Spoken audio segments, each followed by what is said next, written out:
नमस्कार मंडळी, लक्ष्मीच्या पावलांनी या मालिकेच्या आजच्या भागामध्ये आज आपण बघणार आहोत. अद्वैत आणि कलाचं नेहमीचं थोडं भांडण झालेलं असतं. तर कला आता रूमच्या बाहेर जात असते. त्याच वेळी तिला सरोजचं सगळं बोलणं आठवत असतं. कशा प्रकारे तू एक नंबरची स्वार्थी मुलगी आहेस आणि अडगळीच्या खोलीपासून तर अद्वैतच्या खोलीपर्यंत जाण्याचा तुझा हा प्रवास मी स्वतः बघितलाय. कारण तुझ्यासारखी माणसं विश्वास ठेवण्याच्या लायकीचीच नसतात. कलाला त्या सगळ्या गोष्टी आठवतात. कला पुन्हा माघारी फिरते. आता कला माघारी फिरल्यामुळे अद्वैत हसत असतो. कला विचारते की काय झालं. अद्वैत म्हणतो की आजपासून माझ्याकडनं तुला एक फ्री नाव. कला विचारते की म्हणजे काय म्हणायचं तुला. तर अद्वैत म्हणतो की तुला काय वाटलं, नावं काय फक्त तू एकटीच ठेवू शकते. आजपासून तुझं नाव नाटकी, बरोबर ना. तर कला आता यावेळी काही अद्वैतसोबत बहस घालत नाही आणि ती म्हणते की बरोबर आहे तुझं, शेवटी घर तुझं आहे ना. तुला कोण मी बोलणारी, परंतु अचानक असं तुला माझं बारसं का करावंसं वाटलं. अशी काय नाटकं केली मी. तेव्हा कला म्हणते की पहिली गोष्ट म्हणजे ते नाटकं नव्हतं आणि दुसरी गोष्ट म्हणजे उगाचच मला लोकांचे गैरसमज नको आहेत की बिचारा अद्वैत चांदेकर कशा प्रकारे माझ्या तावडीत वगैरे सापडला.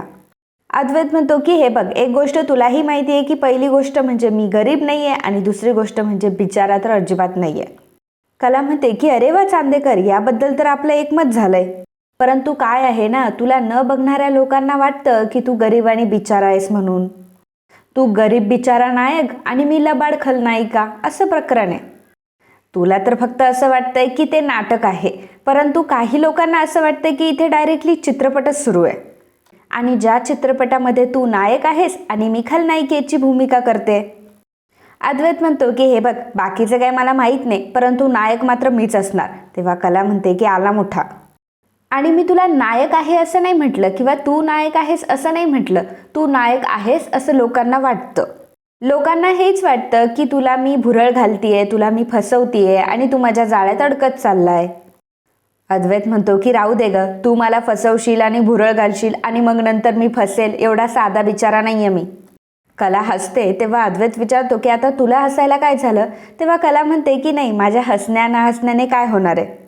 अद्वैत म्हणतो की ठीक आहे, मग आता दार बंद करत होतीस ना, तर दार बंद कर. मला AC लावायचा आहे आणि दार बंद केल्याशिवाय मी AC लावू शकत नाही.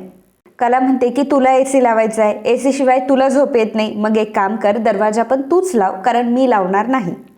इथे माझ्या सरळ साध्या वागण्याचा इतका अनर्थ होतो की मग लोकांना मला प्रश्नाचं उत्तर द्यावं लागतं. आणि खरं सांगू का चांदेकर, आता मला ना कोणाचं काहीच ऐकून घ्यायचं नाहीये, कारण सगळ्यांना प्रश्नांची उत्तरं देऊन देऊन आता मीच दमली आहे. कला जेव्हा हे सर्व बोलत असते तेव्हा कलाच्या डोळ्यात पाणी असतं. कला आता तिची झोपायला निघालेली असते. तेव्हा अद्वैत कलाचा हात पकडतो. कला अद्वैतकडे बघते आणि अद्वैतला समजलेलं असतं की कलाचं काहीतरी बिनसलंय, तिला कुठल्या तरी गोष्टीचं वाईट वाटलंय आणि यावेळी मात्र अद्वैतलाही थोडंसं वाईट वाटत असतं. आता अद्वैत कलाशी बहस न घालता तो दरवाजा बंद करून घेतो आणि कलासुद्धा अद्वैतसोबत काही न बोलता झोपून घेते. तर आता इकडे किचनमध्ये रजनी ही हळदीचं दूध बनवत असते आणि त्याच वेळी सोहम हा हॉलमध्ये मित्रांशी बोलत येत असतो. बरं, तो मित्रांशी एवढा चिडून बोलत असतो की रजनी सुद्धा ती गोष्ट नोटीस करते. सोहम त्याच्या मित्रांना म्हणत असतो की अरे यार, तुम्ही मला का बोलताय ह्या सगळ्या गोष्टी. तुम्हाला जा ना कुठे ट्रिपला जायचं, तुम्ही जा, एन्जॉय करा, मला काही सांगू नका, मला नाही यायचं. आणि माझ्या असण्याने किंवा नसण्याने तुम्हाला काय फरक पडतोय, प्लीज जा ना तुम्ही, माझं डोकं कशाला खाताय. रजनी विचार करत असते की सोहमला नक्की काय झालंय. आजकाल मी त्याला फारच चिडचिड करताना बघते, त्याचं काहीतरी बिनसलंय का. आणि मग ती सोहमला म्हणते की सोहम ऐक ना, मी तुझ्या बाबांसाठी हळदीचं दूध बनवत होते, तुझ्यासाठी बनवू का. तेव्हा सोहम आता रागानेच रजनीला म्हणतो नाही, मला आता काहीच नकोय आई. आणि असं म्हणून सोहम रागाने त्याच्या रूममध्ये निघून जातो. खरं तर सोहमचं बिनसलेलं असतं काजलमुळे, कारण काजलने त्याच्या प्रेमाला नकार दिलेला असतो आणि ती गोष्ट सोहम पचवू शकत नसतो. त्या गोष्टीचं सोहमला टेन्शन आलेलं असतं आणि त्यामुळे सोहमचं पूर्णपणे बिहेवियर चेंज झालेलं असतं. परंतु ही गोष्ट घरात तर कोणाला माहीत नसते ना, आणि सोहमचं हे वागणं नोटिसेबल असतं आणि ते सगळ्यांना नोटीसही होत असतं.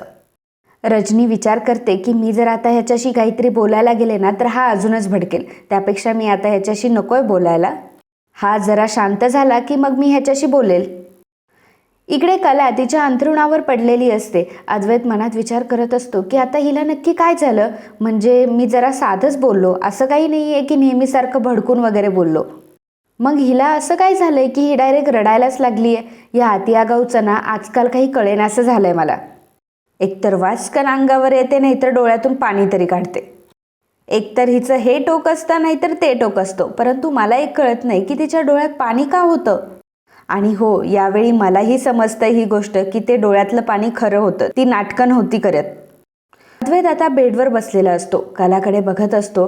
कला अजूनही तिच्या डोळ्यामध्ये पाणीच असतं. अद्वैत मनात विचार करत असतो की ती डिझायनर श्रेया काय म्हटली होती की तिच्या घरामध्ये काहीतरी प्रॉब्लेम आहे, आणि इकडे अति आगाऊचं सुद्धा काहीतरी बिनसले. म्हणजे याचा अर्थ हे गणित अगदी व्यवस्थित बसतंय. याचा अर्थ डिझायनर खरेच आहे हे असू शकतं. पण नेमकं हिचं काय बिघडलं हे मला कसं कळणार? इकडे रजनीच्या मनामध्ये मात्र सोहमचाच विचार असतो. रूममध्ये येऊन रजनी सोहमचाच विचार करत असते आणि म्हणत असते की ह्या सोहमचं नक्की असं काय बिघडलंय, मला ह्याच्याशी ना बोलावंच लागेल. जेव्हा मी त्याची खोली आवरत होते तेव्हा सुद्धा तो माझ्याशी असंच वागला. नाही, हा मुलगा असं कधीच वागत नाही, नक्कीच काहीतरी घडलंय. रजनी सोहमचाच विचार करत असताना सोहम तिथे आलेला असतो. सोहमला बघून रजनी विचारते की काय रे सोहम, काय झालंय, तू इथपर्यंत आला, तुला काही हवंय का? सोहम आता डायरेक्टली रडायला लागलेला असतो. रजनी विचारते की अरे सोहम, काय झालं तुला, तू का रडतोयस? तेव्हा सोहम रडत रडत आईला म्हणत असतो, आई, आय एम सॉरी ग, I am really sorry. Rajani विचारते की सोहम, अरे असं काय करतोय, रडायला काय झालं आणि का रडतोयस तू? सोहम म्हणतो की आई सॉरी, मी तुझ्यावर चिडलो, पण तू का चिडली नाही माझ्यावर? रजनी म्हणते की अरे काही नाही एवढं. रजनी आता त्याला समजावत असते, त्याला खाली बसवते. रजनी त्याला बेडवर बसायला सांगते, परंतु सोहम मात्र खाली जमिनीवर बसतो आणि आईच्या मांडीवर डोकं ठेवतो. सोहम म्हणत असतो की आई असं का होतं ग?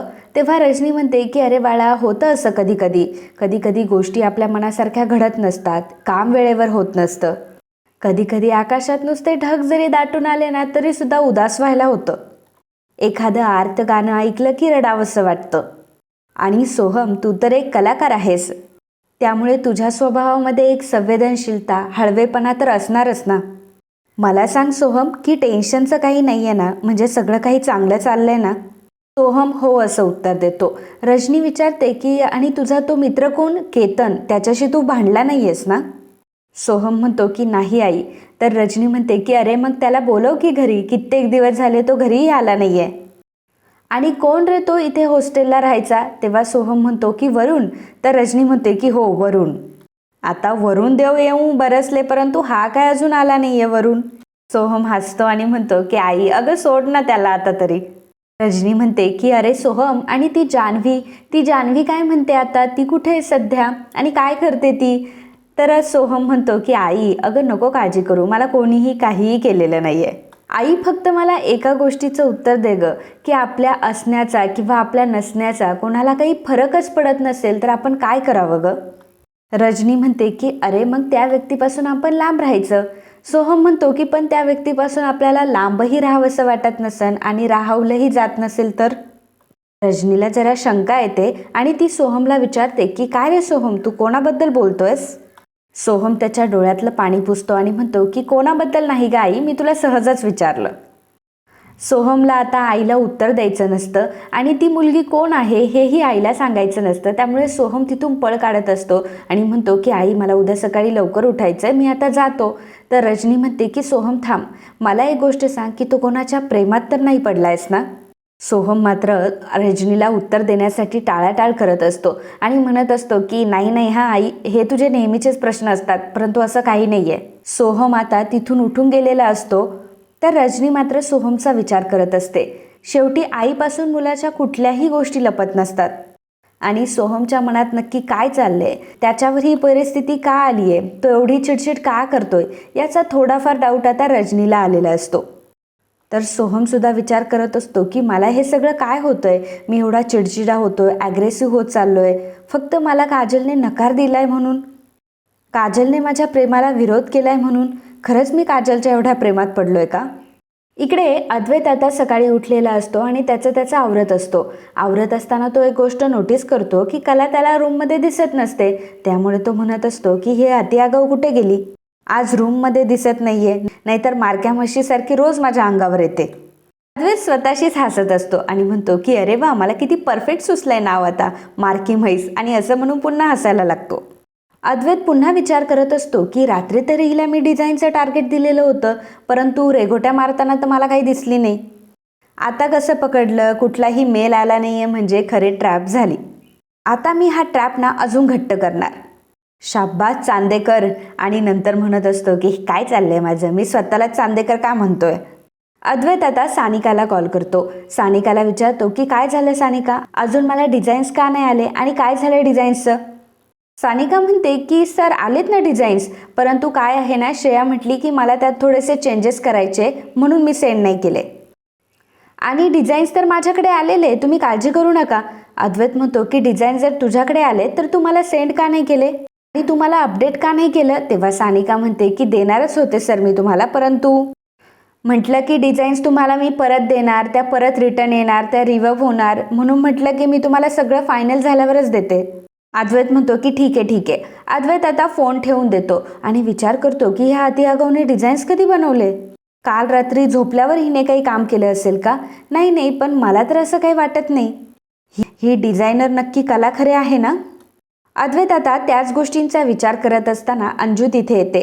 अंजू अद्वैतला म्हणते की अद्वैत साहेब, सर्वजण नाश्त्याला बसले आणि आबांनी तुम्हाला पण नाश्त्याला बोलवलंय. अद्वैत म्हणतो की हो मी आलोच, तू हो पुढे. परंतु अद्वैत मात्र कलाच्याच बाबतीत विचार करत असतो की कलाने जर डिझाईन्स बनवले तर डिझाईन्स बनवले तरी कधी, आणि तो जो काही विचार करतोय की कला म्हणजे श्रेया आहे, तर ते खरं आहे की नाही या गोष्टींचा अद्वैत आता विचार करू लागतो. अद्वैत आता खाली येऊन नाश्त्याला बसलेला असतो. सर्वजण नाश्त्याला बसलेले असताना आता रजनी कलाला म्हणत असते की अगं कला, तुझा नवरा आलाय, त्यालाही नाश्ता वाढ. तर कला अद्वैतला नाश्ता न वाढता ती अंजूला सांगते की अंजू, अद्वैत साहेबांना जे काही हवंय ते बघ. अंजू अद्वैतला विचारते की अद्वैत साहेब तुम्हाला काय देऊ. आता ह्या सगळ्या गोष्टी सुद्धा नोटीस करत असते आणि अद्वैत विचार करतो की आता हे काय नवीन नाटक. हिच्यामुळे आजकाल मी ओट्स वगैरे असलं काही खात नाही, हे कटलेट असंच चाललंय माझं रोजचं. आणि ही कला खरंच सगळ्यांना वाढतीये, मला एकट्यालाच का वाढत नाहीये. अंजू अद्वैतला विचारत असते की अद्वैत साहेब तुम्हाला काय देऊ. तेव्हा अद्वैत अंजूला म्हणतो की अंजू 1 मिनिट. आणि तो कलाला म्हणतो की तू मला का देत नाहीयेस, मला का वाढत नाहीयेस नाश्ता. कला अद्वैतला म्हणते की अंजू पण सगळ्यांना नाश्ता वाढत असते. अंजू अगं दे तू अद्वैत साहेबांना नाश्ता. अद्वैत म्हणतो की नाही, अंजू वाढत असती तर प्रश्न वेगळा होता ना. अंजू वाढते का आता. नाही, आता तूच सगळ्यांना नाश्ता वाढतेस ना, तू सगळ्यांना वाढतेस, मग मला का वाढत नाहीयेस. अंजू काय ग, बरोबर बोलतोय ना मी. तेव्हा अंजू म्हणते की हो. आता सर्वजण अद्वैतकडे बघत असतात. आबा मात्र गालातल्या गालात हसत असतात, कारण बायकोनेच नाश्ता वाढावा ही अद्वैतची जिद्द असते आणि ते बघून आबांना मात्र छान वाटत असतं, पण सरोजचं तोंड मात्र वाकडं होत असतं. तर कला अंजूला म्हणत असते की अंजू, आपल्याला नाश्ता कोणी वाढला यापेक्षा आपण नाश्ता करतोय हे जास्त महत्त्वाचं आहे की नाही. अंजू म्हणते की हो ताई. अद्वैत अंजूला म्हणतो की अंजू, तू होला हो का म्हणतेस, आता तू वाढत नाहीयेस ना नाश्ता. अंजू म्हणते की नाही. अद्वैत म्हणतो की एक्झॅक्टली, मला तेच तर म्हणायचंय.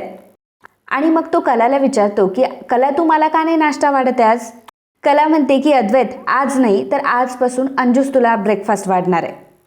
अद्वैत म्हणतो की याला काय अर्थ आहे, म्हणजे प्रत्येक वेळी तू तुझाच हट्ट पूर्ण करणार. कला म्हणते की काय करणार, शेवटी तुला जे वाटतं तेच तुला खरं वाटतं, समोरच्याचं तू थोडंच ऐकून घेतो. आणि समोरच्याच्या वाढण्याने, समोरच्याच्या बोलण्याने, वागण्याने तुला काय फरक पडतोय.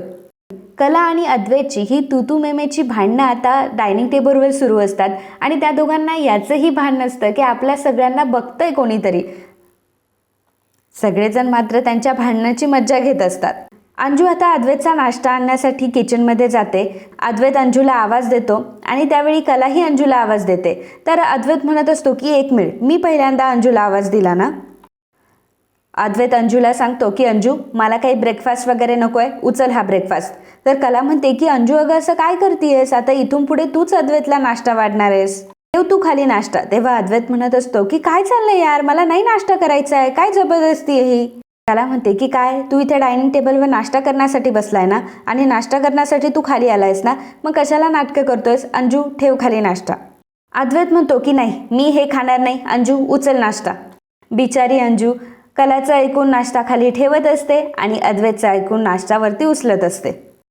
आता अद्वैत एक मोठी अनाउन्समेंट करतो आणि म्हणतो की मला फार भूक लागली आहे, परंतु जर खरेने मला वाढलं तरच मी खाईन, नाही तर मी खाणारच नाही. अद्वैतचं हे वक्तव्य ऐकून आता सरोज तर मोठी शॉक झालेली असते आणि अद्वैतचं वागणंही तिला खूप खटकत असतं. म्हणजे ती कलाला सांगत असते की तू माझ्या लेकरापासून लांब राहा, तू माझ्या मुलापासून लांब राहा. परंतु जर तिचा मुलगाच जर कलाच्या जवळ जात असेल तर सरोजला मात्र मिरच्या झोंबणारच आहे. म्हणजे जर सरोजला वाटतंय की खरंच कला आणि अद्वैतनी एकत्र येऊ नये, त्या दोघांचीही जवळीक वाढू नये, तर या सगळ्या गोष्टीला कला एकटीच जबाबदार आहे असं कसं होईल? कारण टाळी तर एका हाताने वाजत नाही. कारण अद्वैतही तिचा मुलगा आहे. मग घरामध्ये नवीन आलेल्या मुलीकडनं, सुनेकडनं ती अशी अपेक्षा कशी काय करू शकते? सरोज स्वतःला बिझनेस वुमन म्हणून घेते, मग एवढी साधी सरळ सोपी गोष्टही तिला कळत नाही का? कलाने अद्वैतला चॉकलेट दिलं आणि अद्वैत तिच्यावर पूर्णपणे पाघळला, एवढं सोपं आहे का? कारण अद्वैत सुद्धा शेवटी एक बिझनेसमॅन आहे. घरामध्ये तो एक आदर्श मुलगा ओळखला जातो. आणि जर सरोजच्या म्हणण्याप्रमाणे कला अद्वैतला जाळ्यात ओढतीये, तर अद्वैतही तिच्या जाळ्यात ओढला जातो, ही अद्वैतची पण कुठेतरी चूक असेल असं सरोजला का नाही वाटत? तर मित्रांनो, याबद्दल तुमचं काय मत आहे हे कमेंटमध्ये आम्हाला नक्कीच सांगा. खरेंच्या घरी बाबा आणि संगीता दोघंही हिशोबाची वही घेऊन बसलेले असतात. संगीता बाबांना विचारत असते की काय हो, काही सूत वगैरे जुळतंय का? आपल्याला उद्या बँकेचा हप्ता द्यायचा आहे. बाबा म्हणत असतात की सगळी गणितं जुळवून बघितली ग, परंतु पैसे काही जुळत नाहीये. संगीता म्हणते की काय हो, आता काय करायचं? माझ्याकडे जेवढी काही मोड होती ती सगळी ह्याच्यामध्ये आणून टाकली. आता आपण काय करायचं? तेव्हा बाबा म्हणतात की तू काळजी करू नको, करूयात आपण काहीतरी. संगीता म्हणते की अहो, पण असं करून कसं चालायचं? आणि काय हो, मी काय म्हणते, काजू पण कामाला लागली आहे ना, तिचे पण पैक असतील काही. बाबा संगीताला म्हणतात की अगं संगे, काय बोलतेस तू? हे आपल्या पोरीकडे पैसे मागायचे आणि ते पण तिच्या पहिल्या कमाईचे. अगं कसं वाटेल ते? आणि तिच्या पहिल्या कमाईला आपण हात नको लावायला. तेव्हा संगीता म्हणते की हो, बरोबर आहे तुमचं, पण मला सांगा ना, आपण करणार तरी काय आहोत? आपल्यावर परिस्थितीच तशी आली आहे. खरं तर हा सगळा माझाच मूर्खपणा आहे आणि माझ्यामुळे तुमच्यावर आज ही वेळ आली आहे. पण आपल्याला काहीतरी करून ही वेळ मारूनच न्यायला हवी की नाही? बाबा म्हणतात की बरोबर आहे तुझं. संगीता म्हणते की बघा ना, माझी काजू सुद्धा किती गुणाची आहे. आपल्या कलेच्या पावलावर पाऊल ठेवून आपल्यासाठी उभी राहते. आपली काजू खरंच खूप गुणी मुलगी आहे. पण संगे, मला सांग, काजू आज एवढा वेळ का बरं झोपली आहे? अजून ती उठली का नाहीये? कामावर जायचंय ना तिला. संगीता म्हणते की हो ना, माझ्या पण लक्षात नाही आली ही गोष्ट. काजूला उठवायला हवं, कारण तिला कामावर जायचं असेल. थांबा, मी बघून आले. आणि असं म्हणून संगीता ही काजलला उठवण्यासाठी तिच्या रूममध्ये जाते. इकडे कला आणि अद्वैतची भांडणं सुरूच असतात. कला अद्वैतला म्हणत असते की इथून पुढे नाश्ता काय, जेवण सुद्धा तुला अंजूच वाढणार आहे. रजनी म्हणते की अरे, काय भांडणं चालली आहे तुमचे? एवढे का भांडताय तुम्ही? अद्वैत, मी नाश्ता वाढला तर चालेल का? अद्वैत म्हणतो की नाही नाही, मी खाईल तर खरेच्या हातूनच खाईल.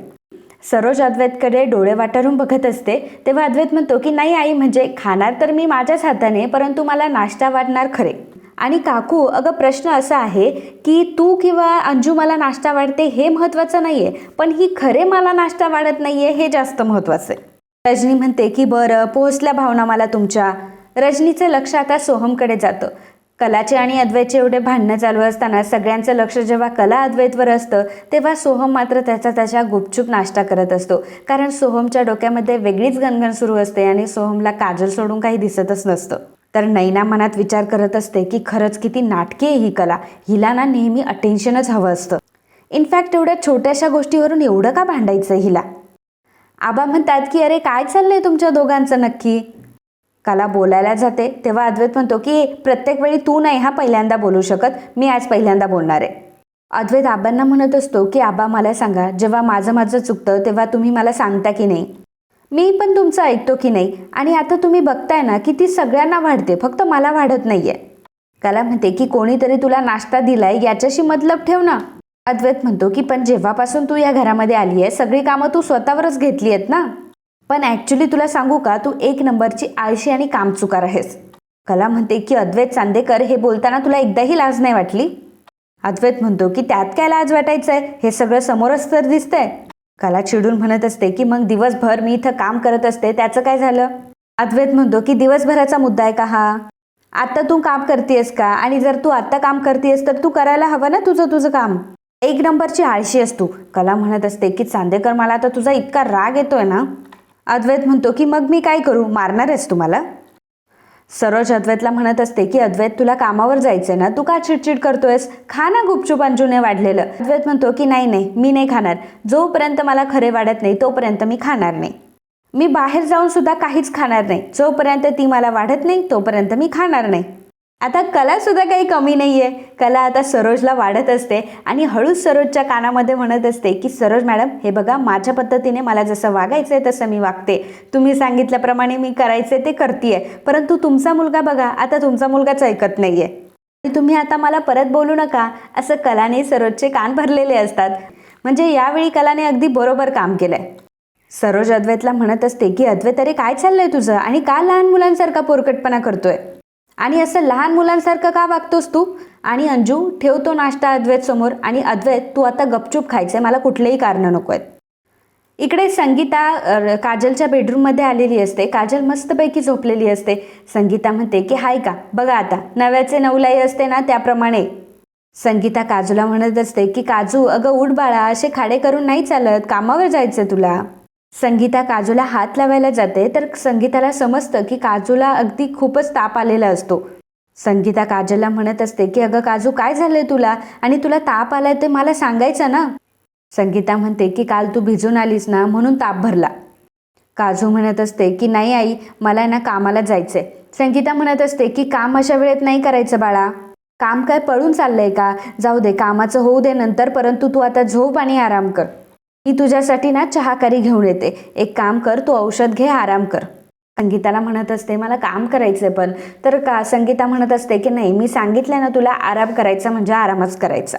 संगीता तिथून निघून जाते आणि मग काजल पुन्हा झोपून घेते.